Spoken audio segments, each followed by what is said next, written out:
বিসমিল্লাহির রহমানির রহিম। বন্ধুরা, আমি তোমাদের জন্য এমন একটি গল্প নিয়ে আসছি, যে গল্পটি হলো ছাত্র ও শিক্ষকের মাঝে প্রথম সাক্ষাৎ। আমি যখন বিশ্ববিদ্যালয় থেকে গ্র্যাজুয়েশন শেষ করে একটি কলেজে শিক্ষক হিসেবে যোগদান দিলাম, তখন একজন প্রবীণ শিক্ষক আমাকে উপদেশ দিতে গিয়ে বললেন, ছাত্রদের সামনে প্রথম যখন তুমি লেকচার দিতে দাঁড়াবে, খুব কঠোর আচরণ করবে, চোখ লাল করে তাদের দিকে তাকাবে, যেন প্রথম দিন থেকেই তারা তোমাকে ভয় পেতে শুরু করে এবং তোমার ব্যক্তিত্বের শক্তিমত্তা সম্পর্কে ধারণা পেয়ে যায়। তার সেই উপদেশ স্মরণ রেখেই আমি এই অধ্যায় লেখা শুরু করেছি। আমি বিশ্বাস করি এটি একটি সর্বজন স্বীকৃত বিষয় যে প্রথম দর্শনেই দর্শকের মস্তিষ্কে আপনার ছবির 70% গেঁথে যায় এবং এর ভিত্তিতে সে বিবেচনা করে আপনি কেমন, একে মনোছবি বলা যেতে পারে। একবার কয়েকজন অফিসার একটি প্রশিক্ষণে অংশ নিতে আমেরিকায় গেলেন। প্রশিক্ষণটি ছিল প্রাতিষ্ঠানিক আচরণ যোগ্যতার উন্নয়নের উপর। ট্রেনিংয়ের প্রথম দিন তারা সকাল সকাল একটি হল ঘরে একত্রিত হলো। প্রথম দিন হিসেবে তারা একে অপরের সঙ্গে পরিচিত হচ্ছিল। এমন সময় হঠাৎ প্রশিক্ষক প্রবেশ করলেন। সঙ্গে সঙ্গে হল রুম নীরব। তখন এক ছাত্র মুচকি হাসছিল। প্রশিক্ষকের চোখ পড়ল তার উপর।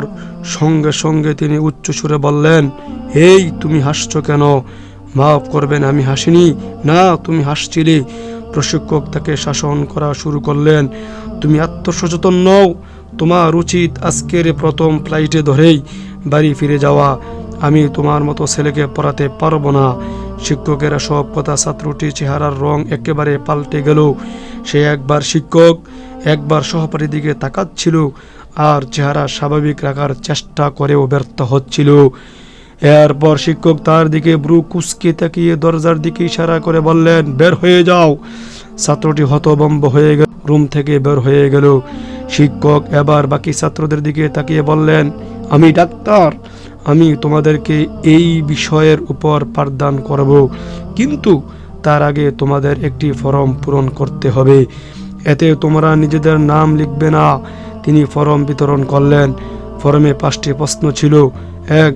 তোমার শিক্ষকের আচরণ সম্পর্কে তোমার মতামত কি? 2. শিক্ষকের পাঠদান পদ্ধতি কেমন? 3.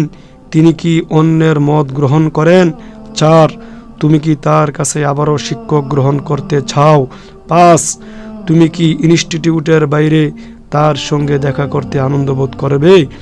প্রতিটি প্রশ্নের সামনে কয়েকটি সম্ভাব্য উত্তর দেওয়া আছে।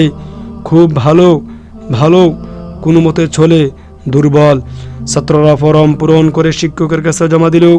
শিক্ষক সেগুলোকে এক পাশে রেখে অফিসিয়াল ও প্রাতিষ্ঠানিক পরিবেশে আচরণবিধি প্রভাব সম্পর্কে লেকচার দেওয়া শুরু করলেন। হঠাৎ তিনি বললেন, আহা, তোমাদের সহপাঠী তো বঞ্চিত হচ্ছে। এরপর তিনি ক্লাসরুম থেকে বহিষ্কৃত ছেলেটির কাছে গিয়ে তার সঙ্গে হাত মেলালেন এবং মুস্কি হেসে তাকে ক্লাসরুমে নিয়ে এলেন। এরপর শিক্ষক তাকে বিনয়ের সঙ্গে বললেন, একটু আগে আমি তোমাদের সঙ্গে যৌক্তিক কোনো কারণ ছাড়াই রাগ করেছি। ব্যক্তিগত কিছু পেরেশানির কারণে আমার এই ভুলটা হয়ে গিয়েছে। এজন্য আমি তোমার কাছে আন্তরিকভাবে ক্ষমা চাচ্ছি। তুমি অবশ্যই মনোযোগী ও আগ্রহী ছাত্র। পরিবার পরিজন সবাইকে ছেড়ে তোমার এখানে আসাটাই এর সবচেয়ে বড় প্রমাণ। আমি তোমাকে এবং তোমার সকল সহপাঠীকে শিক্ষার প্রতি তোমাদের এই অনুরাগের কারণে অভিনন্দন জানাচ্ছি। আমার কত বড় সৌভাগ্য, তোমাদের মতো ছাত্রদেরকে আমি শিক্ষাদান করতে পারছি। এরপর শিক্ষক কোমল আচরণ ও হাস্য রসিকতার মাধ্যমে পরিবেশকে বন্ধুত্বপূর্ণ করে তুললেন। কিছুক্ষণ পর তিনি নতুন কিছু ফর্ম হাতে নিয়ে বললেন, তোমাদের সহপাঠী তো ফর্ম পূরণ করতে পারেনি, তাই তোমরা সবাই যদি রাজি থাকো তাহলে ফর্মটি আমি সবাইকে আবার পূরণ করতে বলবো। এরপর শিক্ষক সবাইকে আবার ফর্ম দিলেন। সকলে তো পূরণ করে পুনরায় জমা দিল। তখন তিনি প্রথমবারের ফর্মগুলোর সঙ্গে দ্বিতীয়বারেরগুলো মিলিয়ে দেখলেন যে প্রথমবারের ফর্মগুলোতে দুর্বল এর ঘরগুলোর প্রত্যেকটিতে টিক চিহ্ন পড়েছে, আর দ্বিতীয়বারের প্রশ্নপত্রে দুর্বল ও কোনো মতে চলে এর ঘরে একটিও টিক চিহ্ন নেই। সবগুলো টিক চিহ্ন খুব ভালো ও ভালো এর ঘরে। জরিপের ফলাফল দেখে শিক্ষক হাসলেন। তারপর ছাত্রদেরকে বললেন, দেখো, তোমাদের এই ফরম পূরণে বাস্তব প্রমাণ যে খারাপ ব্যবহার ও মন্দ আচরণ অফিসার ও তার অধীনস্থদের মাঝের কাজের পরিবেশে নেতিবাচক প্রভাব ফেলে। এই বিষয়টি তোমাদের সামনে প্রমাণ করার জন্য মূলত আমি তোমাদের সহপাঠীর সঙ্গে এমন দুর্ব্যবহার করেছি। অবশ্য এটা করতে গিয়ে বেচারা গিনিপিগে পরিণত হলো। দেখো, অল্প সময়ের ব্যবধানে আমার ব্যবহার পরিবর্তনের মাধ্যমে কিভাবে তোমাদের দৃষ্টিভঙ্গি পরিবর্তন করে দিলাম। মূলত মানুষের স্বভাব এমনই, এই জন্য বিষয়টির প্রতি খুব লক্ষ্য রাখা দরকার, বিশেষ করে যাদের সঙ্গে আমাদের জীবনে শুধু একেবারেই দেখা হয়।